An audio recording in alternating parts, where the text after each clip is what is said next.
એક સરસ ફાયદો તમને બતાવું, જે વેદાંતની ફિલોસોફી છે, બહુ મોટો ફાયદો છે કે અત્યાર સુધી તમે આટલી આટલી ભાગવત સાંભળી, આટલી આટલી રામાયણ સાંભળી, આટલી આટલી ગીતા સાંભળી, કાલે પણ તમે આ અન્નમય કોષ પ્રાણમય કોષ સાંભળ્યો, એની અંદર તમે કેટલું ભણ્યા, કેટલું જાણ્યું કે આ દેહ અને આત્મા એ ભિન્ન છે. આત્મા એ દેહથી ભિન્ન છે. આ દેહ મારું સ્વરૂપ નથી. હું ભિન્ન આત્માથી, આત્મા દેહથી વિચક્ષણ છું. હું દેહથી ભિન્ન છું. એ આ દેહ છે તો ફક્ત મારું આત્માનું કવર છે. જેવી રીતે આ બુસ્કોટ મારા દેહનું કવર છે કે નહીં, આ બુસ્કોટ છે એ મારા દેહનું ઢાંકણ છે. એ મને પરિપૂર્ણ અનુભૂતિ છે. એટલે હું ઘેર જઉં છું કે બુસ્કોટ ખીંચે ટીંગાઈ અને હું જઉં છું, કારણ કે આ દેહનું ઢાંકણ છે, હું જાણું છું આ બુસ્કોટ. પણ આત્માનું ઢાંકણ દેહ છે એ હું જાણું છું, છતાં અનુભૂતિ નથી થતી કે હું દેહને કોરા મૂકીને હુઈ જાઉં, દેહથી અલગ છું એમ અનુભૂતિ. સાંભળ્યું છે ઘણું, જાણ્યું છે ઘણું, કથા ઘણી સાંભળી, કથા ઘણી કરી, બોલ ઘણું કર્યું, સાંભળ ઘણું કર્યું, વાંચ ઘણું કર્યું કે આત્માથી દેહ અલગ છે, દેહથી આત્મા અલગ છે. આ વાત મેં અનેક વખત સાંભળી, અનેક સંતોના પડખા સેવ્યા, પણ એ હજુ અનુભૂતિ નથી આવ્યું. જેટલી અનુભૂતિ મને છે કે આ દેહનું ઢાંકણ બુસ્કોટ છે તો એને અલગ કરીને સુઈ જાઉં છું, એવી રીતે અનુભૂતિમાં નથી આવ્યું. હજુ દેહ અને આત્મા ભિન્ન છે એ સાંભળ્યું છે, પણ અનુભૂતિ નથી થઈ. એ અનુભૂતિ તમને આટલી મહેનત પછી નથી થઈ. એ અનુભૂતિ તમને મૃત્યુ વખતે થાય. જયારે તમે દેહ છોડો ત્યારે તમે જોઈ શકો કે આ મારો દેહ પડ્યો છે અને આ હું ઊભો છું. ભલે તમે સત્સંગ ના કર્યો હોય, ભલે તમે કથા ના સાંભળી હોય, ભલે તમે વેદાંત સાંભળ્યું ના હોય, અભણમાં અભણ માણસ, બિલકુલ ગામડિયો માણસ, જેને કોઈ દાડો વેદાંતનું થોથું જોયું નથી, સાંભળ્યું નથી, કથા નથી સાંભળી, સંતો નથી સાંભળ્યા, કઈ જ્ઞાન નથી, એ અભણમાં અભણ માણસને પણ તે વખતે મૃત્યુ વખતે અનુભવ થાય કે આ મારો દેહ પડ્યો છે અને આ હું ઊભો છું. એ અનુભૂતિ જે તમને આટલો સત્સંગ કરવાથી નથી થતી, એ અનુભૂતિ તમે પ્રત્યક્ષ જોઈ શકો. એ આત્મા જોઈ શકે છે કે આ મારો દેહ પડ્યો છે. અને પછી એ આત્મા, એ જીવાત્મા એ દેહમાં પહેવા પ્રયત્ન કરે કે અહીંથી પહેવું, અહીંથી પહેવું, પણ એ નીકળીને ગયા પછી એવું બાયણું બંધ થઈ જાય છે કે અંદર પછી પહેતું નથી. અંદરથી આ ઇન્ટરલોક એરેન્જમેન્ટ છે, ઇન્ટરલોક એરેન્જમેન્ટ છે. એ કોઈ નીકળ્યો જીવાત્મા પછી અંદર પેસી શકે નહીં. પછી પેસવા પ્રયત્ન કરે પણ પેસી શકે નહીં, કારણ કે આસક્તિ રહી ગઈ છે દેહમાં. દેહ છોડવો નથી પણ છૂટવો પડ્યો. પછી એ દેહમાં પેસવા પ્રયત્ન કરે. એ દેહમાં પેસવા પ્રયત્ન કરે એટલે આપણા શાસ્ત્રોએ આજ્ઞા કરી કે દેહ છૂટી જાય, આત્મા છોડી દે, એની સાથે જલ્દીમાં જલ્દી ઉપાડીને સ્મશાનમાં લઈ જવો અને એને બાળી મેળવો. તો એ જીવાત્માને આસક્તિ રહી ગઈ છે. જો જીવાત્મા પવિત્ર હોય અને અનાસક્ત હોય તો દેહ છોડીને ચાલતો જ થઈ જાય. તો મેં છોડ્યું કે ચાલ ભાઈ આ લુગડું મેં ફાટલું છોડી દીધું, પછી હું ચિંતા નહીં કરું કે મારી વાઈફ અને ભાડા બહેની મારા ના આપે છે કે કામ કરનારી ના આપે છે, એ પછી મારે ચિંતા નહીં. પણ એમાં આસક્તિ રહી ગઈ હોય તો એની પાછળ પેલું ક્યાં મેળવ્યું કરે. એમ જો અનાસક્ત જીવન જીવ્યો હોય તો દેહને છોડીને ચાલતો જ થઈ જાય. પણ જેને આસક્તિ રહી ગઈ છે દેહમાં, એ દેહમાં પહેવા પ્રયત્ન કરે, પણ દેહમાં પેસી શકાય નહીં. હવે એની પાછળ ભમ્યા કરે. એટલે આપણા શાસ્ત્રોએ કહ્યું કે એને અગ્નિમાં બાળી મેલો અને એ જોઈ રે, છેક સુધી જાય સ્મશાનમાં, પાછળ જાય અને જોવે અને પછી એને લાગે કે હવે બળી ગયું, હવે કોઈ there is no possibility, હવે પહેવાની કોઈ સગવડ નથી, તારે રસ્તે પડે, તે સિવાય રસ્તે ના પડે. પણ કેટલાક જીવો એવા હોય છે તોય આસક્તિ રહી ગઈ હોય, કારણ કે માં મરી ગઈ, છોકરામાં આસક્તિ રહી ગઈ હોય તો એ જાય નહીં, એ જાય નહીં.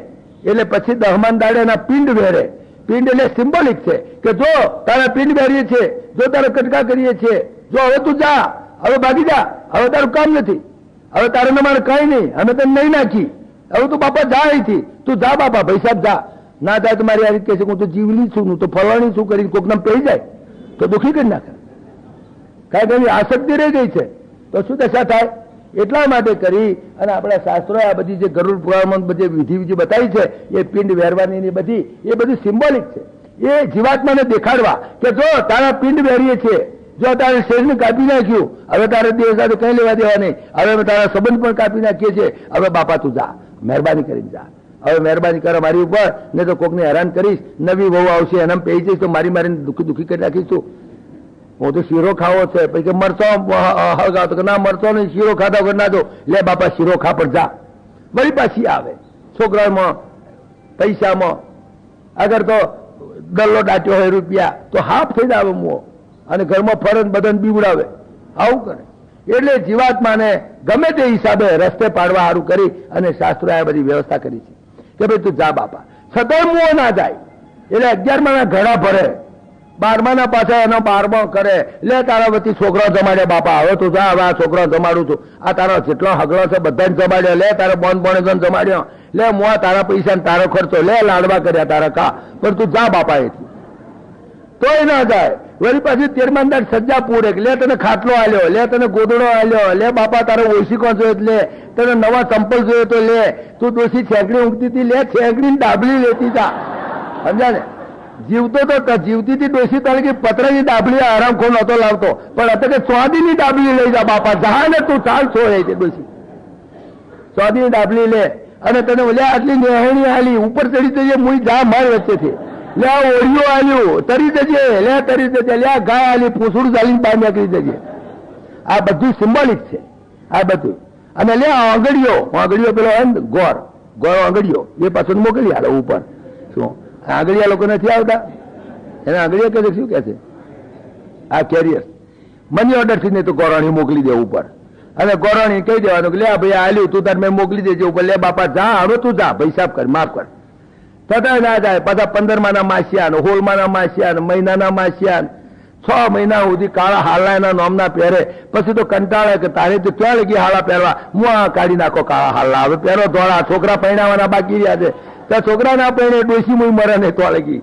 પછી છોડે કંટાળીના હાલા એના બદલી નાખે. શું કરે ભાઈ? કેવડાય છે બધાને ભાઈ હાલા બદલી નાખજો, આ ડોસી જાય મુઈ જશે નહીં મરશે આપણે જો. અમે અમારા છોકરા પહેણાવાના બાકી રહી જાય ને પાછા, અમારે વ્યવહારમાં રહેવું છે ને ભાઈ. આ તમે જુઓ જીવાત્માની દશા, કે જીવાત્મા એ મરતી વખતે એને એ જ્ઞાન થાય છે કે આ દેહથી હું અલગ છું. જે જ્ઞાન આટલો સત્સંગ કર્યા પછી પણ તમને નથી સમજાતું, એ જ્ઞાન તમને અમૃત્યુ કરાવે છે સાહેબ. બહુ ફાયદો છે મૃત્યુનો ફાયદો છે. પણ એ જ્ઞાન ક્ષણિક છે, ટકતું નથી. જો એ જ્ઞાન રહી જાય તો નાઇલ થઈ ગયા. તો તમને એક વખત ખબર પડી જાય કે હું દેહ નથી, અન્નમય કોષમાં મારો અધ્યાસ છે, ખોટો છે, હું દેહ નથી, હું મગનભાઈ નથી, છગનભાઈ નથી, હું પુરુષ નથી, સ્ત્રી નથી. એ અધ્યાસ છૂટી જાય તો તમે છૂટ્યા, તમે છૂટ્યા. મૃત્યુના આ એક મોટો ફાયદો. આ વેદાંતી ફિલોસોફી જે એટલે જ કહું છું ને, કેટલો ટાઈમ લાગે. ઘણા માણસો પૂછે છે, કેટલાક જીવાત્મા એવા હોય છે કે અહીં દેહ છોડે અને ઓસ્ટ્રેલિયામાં એ જ મિનિટે દેહ પકડે, એટલી ઝડપથી જઈ શકે. પણ એ અનાસક્ત હોય તો. પણ આસક્તિ રહી જાય તો પછી એ લટક્યા જ કરે, જાય જ નહીં. અને હું તમને કહું, જો કે કોઈ જોવાતું નથી કહ્યું, પણ કે છે કે લોકમાન્ય બાલ ગંગાધર તિલકને હજુ પણ દેહ મળ્યો નથી. ઇવન ટુડે, આજે પણ અમારે ત્યાં આગળ મોક્ષાકર કરીને એક મહાત્મા હતા, જેણે જીગર અને અમી નામનું પુસ્તક લખેલું છે. જો તો વાંચ્યું હોય તો, જીગર અને અમી નામનું પુસ્તક લખેલું છે, મોક્ષાકર. એ અમારે પાલડીમાં રહેતા હતા અમદાવાદમાં.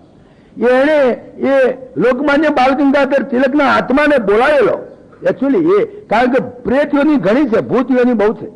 ભૂત યોની, પ્રેત યોની એ ખોટી વસ્તુઓ નથી. They are correct, they are fact. જેટલા દેહદારી જીવાત્માઓ છે એથી અસંખ્ય ગણા ભૂત પ્રેત પિશાચીઓની છે. અને કેટલાક આત્માઓ પવિત્ર આત્માઓ પણ હોય છે, પણ એને દેહ ન મળે, તાત્કાલિક દેહ ન મળે. એક તમે સર્કસ જોવા ગયા, એક ઝૂલો છૂટી ગયો, બીજો ઝૂલો હાથમાં ના આવ્યો તો રહી જાય, લટકી જાય. એક ઝૂલો છોડ્યો, બીજો ઝૂલો હાથમાં નહીં આવી ગયો તો રહી જાય. તો કેટલીક વખત એ જીવાત્માને વેઇટિંગમાં રહેવું પડે છે. જેમ તમે રિઝર્વેશનમાં વેઇટિંગમાં લિસ્ટ આપો ને, વેઇટિંગમાં રહો, હા રિઝર્વેશન થશે નહીં તો ઉભા રહો. એવી રીતે એવા મોટા જે આત્માઓ હોય, મહાત્મા ગાંધી જેવા, લોકમાન્ય બાલ ગંગાધર તિલક જેવા, અગર તો એવા વિવેકાનંદ જેવા, એને તાત્કાલિક દેહ ના પણ મળે, કારણ કે એને અનુરૂપ દેહ પકડે. એ એવા ઓર્ડિનરી મા બાપની દેહ પકડે નહીં. જય વિજયને જયારે શ્રાપ આપ્યો ભગવાને કે તમે જાઓ, પણ જવું કોને પેટે? એના માટે એને એવા પાછા ધરખમ એવા મા બાપ જોઈએ ને. એટલે કશ્યપ અને અદિતિના પેટે એ હિરણ્ય કશ્યપ ને હિરણ્ય છુબે આવ્યા. પુલિસ્ત કુળમાં એવા ઊંચા કુળની અંદર રાવણ આવ્યો, કારણ કે છેવટે તો જય વિજય હતા, પરમાત્માના પાર્ષદો. એ ઓર્ડિનરી ના જાય, ઓર્ડિનરી મા બાપને ના. હિટલર, મુસોલિની એ લોકો ઓર્ડિનરી જગ્યાએ ના જાય. એના માટે એવા મા બાપ જોઈએ. તમે કહો બરોડાની અંદર, તમારા વડોદરાની અંદર મહિને 60,000 રૂપિયાના ભાડાનું ઘર મળે? ના મળે. મહિને 60,000ના ભાડાનું ઘર ના મળે. તાર મહિને 100 રૂપિયાના ભાડાનું ઘર મળે? એ ના મળે. પણ 2-3 રૂપિયાના ભાડાનું ઘર મળી જાય. એટલે મારા તમારા જેવા કોમન માણસોને ઘર મળી જાય. આપણે તો તરત દેહ છૂટે દેહ મળી જાય. પણ હિટલર મુસોલિની જેવા 6 રૂપિયાના ભાડાનું ઘર ખોલતા હોય, અગર તો વિવેકાનંદ જેવા 60,000ના ભાડાનું ઘર ખોલતા હોય એને ઝટ મળે નહીં. એ પછી ત્યાં સુધીમાં કોઈ જગ્યાએ રોકાઈ જાય, કોઈ રેન બસેરામાં. એવું જ કરવું પડે. એવી આત્મા રોકાવાની ક્યાં વાત છે? આત્માથી તો ભરપૂર છે. આત્મા આખો આત્મા જ છે. આત્મા રોકાવા માટે કઈ વડોદરામાં રોકાવું પડે? કઈ હોટલ બોટલ છે જ? આત્મા રોકાવાનું છે જ નહીં. આત્મા છે જ. આત્મા રોકાવાનું કેવું? એક મોજું ઉછળ્યું સમુદ્રમાં, એ મોજું પટકાયું અને મોજું કદાચ ફરી ના ઉછળ્યું તો ક્યાં રે? મોજું સમુદ્ર જ છે. આ બધા સમુદ્રના જ મોજા છે. એને બહાર જવાનું કઈ છે જ નહીં, અંદર રહેવાનું કઈ નથી. એ છે જ. સમુદ્રની અંદર જેટલા સમુદ્ર છે એના હિસાબે તો કરોડમાં ભાગમાં મોજા નથી. બાકીનો તો શાંત છે સમુદ્ર. શાંત સમુદ્ર છે. એટલે આ આખી અનંત કોટી બ્રહ્માંડની સૃષ્ટિની અંદર જીવાત્માઓ કેટલા? અરે અનંત કોટી બ્રહ્માંડ પરમાત્માના એક અંશમાં છે. જયારે વિભૂતિ યુગમાં 10મા અધ્યાયમાં ભગવાને જયારે સમજાયું ત્યારે એમણે કહ્યું કે આ બધી વિભૂતિઓ ગણાવતે ભગવાન પોતે થાક્યા કે હું ક્યાં લખી ગણાવું? તો પછી આખું તોતું ભરી જશે. એટલે ભગવાને છેલ્લા 2 શ્લોકોમાં કહ્યું, અથવા બહુનૈ તેન કિં જ્ઞાતેન તવ અર્જુન. કારણ કે જે કે યદ વિભૂતિમત સત્વમ શ્રીમદ ઉર્જિતમેવા તત્તદેવાવગત સત્વમ મમ તેજોંસ સંભવમ અથવા બહુનૈ તેન કિં જ્ઞાતેન તવ અર્જુન વિષ્ટભ્યહમ ઇદમ કૃષ્ણમ એકાંશેન સ્થિતો જગત. આ અનંત કોટી બ્રહ્માંડ એ જે મારા 100% એમાંથી 1% ની અંદર, 1% અંદર, 1% અંદર, 1 અંદર અનંત કોટી બ્રહ્માંડ છે. બાકી 99 તો ખુલ્લા છે બિલકુલ. સમુદ્રમાં જેટલા મોજા ઉછળે છે એ તો એને 1%માં ઉછળે છે. બાકી તો પ્રશાંત સમુદ્ર પડેલો છે. એમાં ક્યાં રોકાવાનો સવાલ જ ક્યાં છે? મોજું એટલે પાણી જ છે. મોજું બીજું કોઈ વસ્તુ છે જ નહીં. મોજું તમે મોજાને પકડવા જાવ તો સમુદ્ર જ હાથમાં આવે. એને ક્યાં મોજું ને સમુદ્ર બે જુદી વસ્તુઓ છે. એટલે આત્માની અંદર જ છે બધું જ. એટલે એને રોકાવા બોકાવાનું છે ને. પરપોટા જેટલી વાર થાય પરપોટા ફૂટે. એક પરપોટો ફૂટ્યો એટલે શા માટે ફૂટ્યો? બીજા પરપોટાને પેદા કરવા માટે એટલું પાણી છૂટું થયું. ને ત્યાં સુધી પરપોટો પાણી છૂટું થાય અને છૂટું થયા પછી બીજો પરપોટો ના થાય અને પછી થાય ખરો પરપોટા થાય કે આખા સમુદ્રમાં પરપોટા ઓછા જ થાય, એના 1% પરપોટા જ થાય. એટલે કેટલાક આત્માઓને બહુ વાર લાગે છે અને જ્યાં વાર લાગે ત્યાં આગળ આત્માઓ ભૂત પ્રેત પિશાચોની અંદર રહે છે. કેટલાક પવિત્ર આત્માઓ હોય છે કે જેની ચેતના પવિત્ર કામોમાં મદદ કરે. આપણે પવિત્ર કામ કરતા તેની અંદર આપણને ઇન્ટ્યુશન આપે. એવી રીતે હનુમાનજીની ચેતના જ્યાં રામાયણ ગવાતી હોય ત્યાં હનુમાનજીની ચેતના મોજૂદ હોય જ.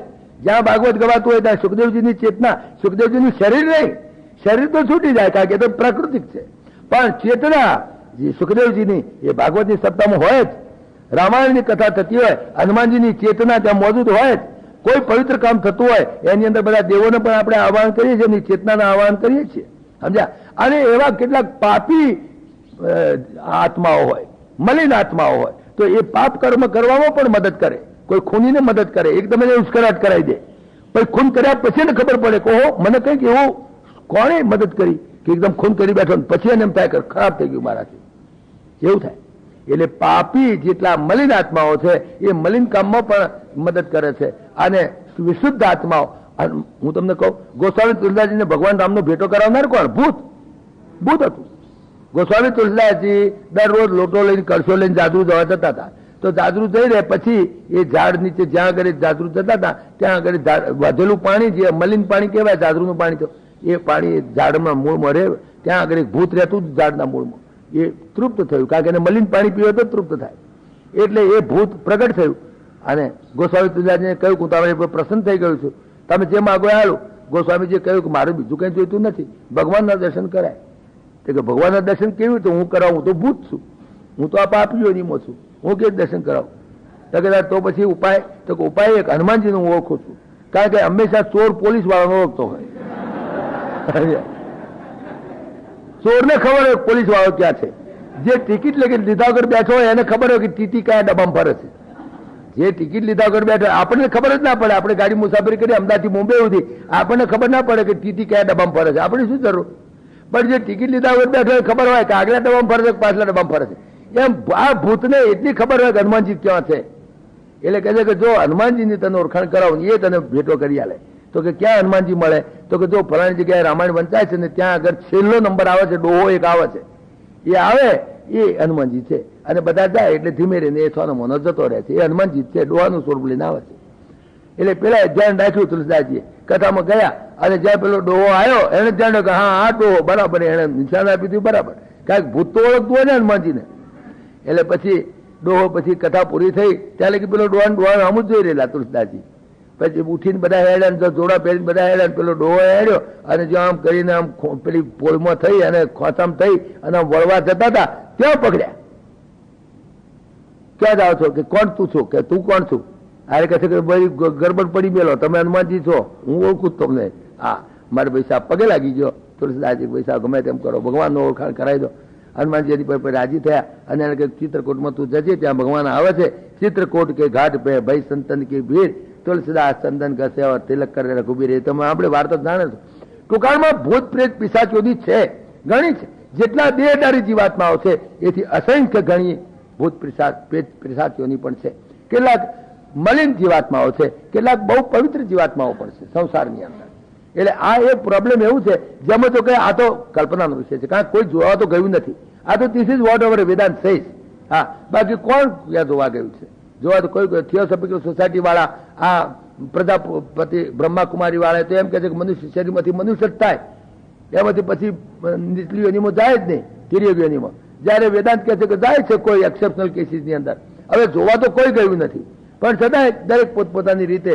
વળી મુસલમાનો કહે છે કે મરી ગયા પછી તો જયારે ઘંટ વાગે તારે જ બેઠા થવાના છે. તો એ હુતી પેલી આ તાજમહલની હેઠળ પેલી કઈ બઈ હુતી છે એ હવે કોણ જાણે બેઠી થશે ત્યારે આખો તાજમહલ ઊંધો જ પડશે મને લાગે છે. ખબર પડે આપણે કઈ એમ સંબંધી જાણતા નથી. This is what we have read, we do not know, we have no personal experience of it.